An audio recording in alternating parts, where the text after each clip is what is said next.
5. Mose, Kapitel 16. Achte auf den Monat Abib, dass du Passa hältst dem Herrn, deinem Gott. Denn im Monat Abib hat dich der Herr, dein Gott, bei Nacht aus Ägypten geführt. Und du sollst dem Herrn, deinem Gott, das Passa schlachten, Schafe und Rinder an der Stätte, die der Herr erwählen wird, dass sein Name daselbst wohne. Du sollst kein Gesäuertes dazu essen.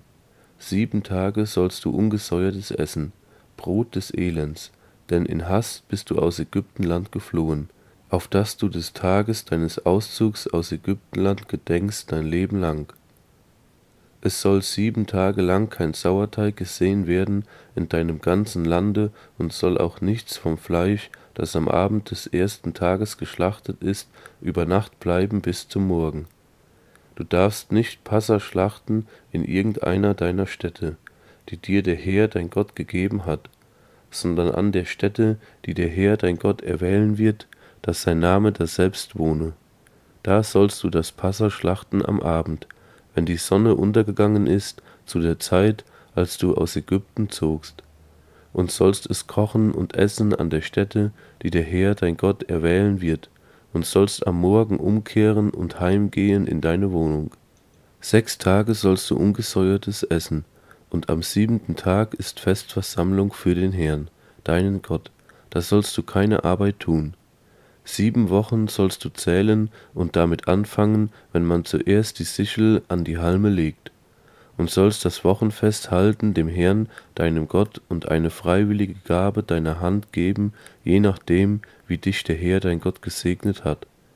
Und sollst fröhlich sein vor dem Herrn, deinem Gott, du und dein Sohn, deine Tochter, dein Knecht, deine Magd und der Levit, der in deiner Stadt lebt, der Fremdling, die Waise und die Witwe, die in deiner Mitte sind, an der Stätte, die der Herr dein Gott erwählen wird, dass sein Name da wohne.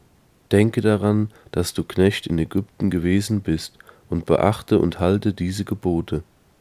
Das Laubhüttenfest sollst du halten 7 Tage, wenn du eingesammelt hast von deiner Tenne und von deiner Kelter, und du sollst fröhlich sein an deinem Fest, du und dein Sohn, deine Tochter, dein Knecht, deine Magd, der Levit, der Fremdling, die Waise und die Witwe, die in deiner Stadt leben.